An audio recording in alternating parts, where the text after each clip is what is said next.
Hello అండి, welcome to our page Amoha closet jewellery. చూస్తున్నారు కదా, లాస్ట్ టైం పంచలోహంలో ప్యూర్ నానుపట్టీస్ చూపించాను చూడండి, మంచి రివ్యూ వచ్చింది. అండ్ ఇప్పుడు అందులోనే స్టోన్స్తో చూపిస్తున్నాను చూడండి, ఇది కూడా ప్యూర్ పంచలోహం. చూడండి ఎంత బాగా ఇచ్చారో ఫినిషింగ్. ఇందులో గ్రీన్ అండ్ వైట్ కాంబినేషన్లో ఉందండి ఇది.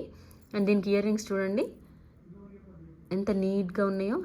అండ్ ఇయర్ రింగ్స్ కూడా చూడండి సేమ్ గోల్డ్లో ఇచ్చినట్టు ఇచ్చారనమాట బ్యాక్ సైడ్. ఇది ఒక సెట్ అనమాట.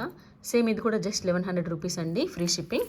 అండ్ ఇందులోనే ఇంకొక మోడల్ అండి, ఇది మొత్తం ప్యూర్ గ్రీన్ స్టోన్స్ చూడండి. దీని ఇయర్ రింగ్స్ వచ్చేసి ఇలా ఉంటాయి, కంప్లీట్గా గ్రీన్ అండి ఇది చూడండి. ఇందులో మీకు ఏది నచ్చినా జస్ట్ స్క్రీన్ షాట్ తీసి మన వాట్సాప్ నెంబర్ కన్నా పంపండి, లేకపోతే ఇన్స్టాగ్రామ్లోనే డూ మెసేజ్ చేయండి. చూస్తున్నారు కదా, ఇవన్నీ ప్యూర్ పంచలోహంలో అండి. పంచలోహం కలెక్షన్స్లో కూడా మన దగ్గర చాలా అవైలబుల్గా ఉన్నాయండి. మీకు ఏదైనా స్పెసిఫిక్గా కావాలన్నా మనకు వాట్సాప్ చేస్తే అది మనం బల్క్లో అయినా మీకు 1 పీస్ అయినా మనం పంపించడానికి ఈజీ ఉంటుందండి. చూస్తున్నారు కదా, జస్ట్ 1100 రూపీస్ అండి. మన పేజ్ని మాత్రం ఫాలో అవ్వడం మర్చిపోవద్దు.